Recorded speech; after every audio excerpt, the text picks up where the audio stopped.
છતાં બિલમાં રીડિંગ બતાવે 17,000 યુનિટ પાડેલા અને 1,06,800નું બિલ આપી દીધું છે.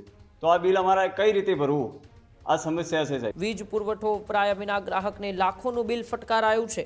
આંજણા રામા આભાભાઈના ઘરનું બિલ જોઈને પરિવાર ચિંતામાં મુકાયો. મીટરમાં 3,100 યુનિટ જ્યારે બિલમાં 17,000 યુનિટ દર્શાવાયા. હજુ સુધી તમે અમારી ચેનલને સબસ્ક્રાઇબ નથી કરી તો અત્યારે જ ન્યૂઝરૂમ ગુજરાતને સબસ્ક્રાઇબ કરો, ફેસબુક અને ઇન્સ્ટાગ્રામ પર ફોલો કરો.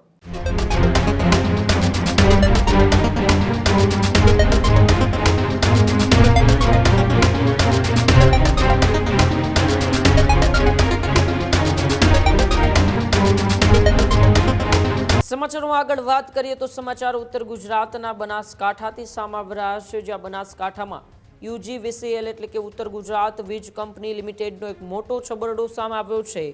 વીજ પુરવઠો વપરાયા વિના ગ્રાહકને લાખોનું બિલ ફટકારાયું છે.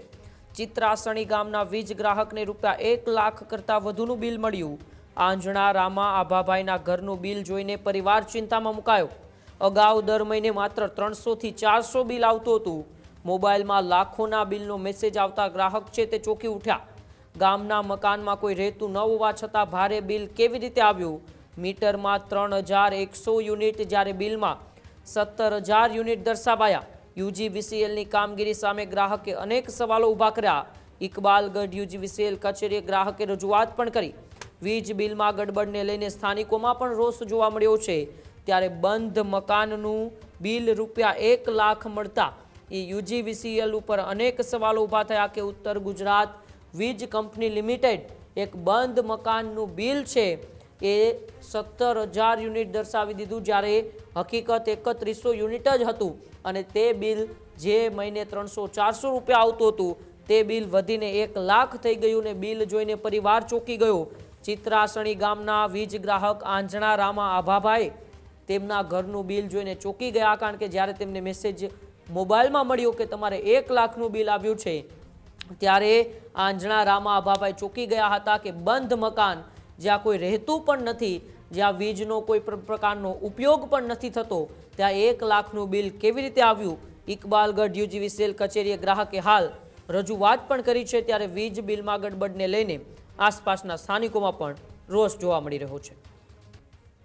અમે વર્ષોથી ખેતરમાં રહીએ છીએ અને હાલે જે ચિત્રાસણી ગામની અંદર અમારા જૂના મકાન છે ત્યાં અમારા જે મીટર લાગેલા છે એનું બિલનો મેસેજ આવ્યો મારા ઉપર કે 1,06,843 રૂપિયાનો. તો અચાનક મને તો ટેન્શન આવી ગયું કે સાલું આટલું બિલ ક્યાંથી આવ્યું. તો હું તાત્કાલિક ખેતરમાંથી ઘરે આવ્યો તો ઘર ખોલ્યું તો કોઈ લાઇટ બિલ બીજું તો હતું નહીં. તો હેલ્પરને ફોન કર્યો તો હેલ્પર મને એવું કીધું કે કોઈ મને ખબર નથી, તમારે જવું પડે ઇકબાલગઢ GABમાં. પણ જે જૂનું રીડિંગ જોયું ને તો 3,060 છે અને અત્યારે હું મીટરનું રીડિંગ જોયું તો 3145 છે મીટરનું રીડિંગ, બરાબર. છતાં બિલમાં રીડિંગ બતાવે 17,000 યુનિટ પાડેલા અને 1,06,800નું બિલ આપી દીધું છે. તો આ બિલ અમારે કઈ રીતે ભરવું, આ સમસ્યા છે સાહેબ. કયા પ્રકારની તકલીફ પડી છે આ જે બિલિંગ કરે છે ને? હવે એ તો અમને કોઈ ખ્યાલ નથી. આ તો મેસેજ આવ્યો મોબાઈલ નંબર પર એટલે મને ખબર પડી, એટલે હું ઘરે તપાસ કરી તો લાઇટ બિલ તો હતું નહીં. હવે કોણ આવ્યું હતું બિલ આપવા એ બી મને તો ખબર નથી. અમે તો ઘરે રહેતા નથી, ઘર બંધ હોય છે, છતાં બી આટલું બિલ આવ્યું હતું. દર વખતે અમારે બિલ આવતું 200-300 રૂપિયાનું રનિંગ આવતું, જે ચાર્જ આવતું એ. બાકી તો વપરાશ છે જ નહીં, વપરાશ નથી, છતાં બી 1,08,000નું બિલ આવ્યું એટલે કઈ રીતે ભરવું, એ સમસ્યા છે સાહેબ. હજુ સુધી તમે અમારી ચેનલને સબસ્ક્રાઇબ નથી કરી તો અત્યારે જ ન્યૂઝરૂમ ગુજરાતને સબસ્ક્રાઇબ કરો, ફેસબુક અને ઇન્સ્ટાગ્રામ પર ફોલો કરો.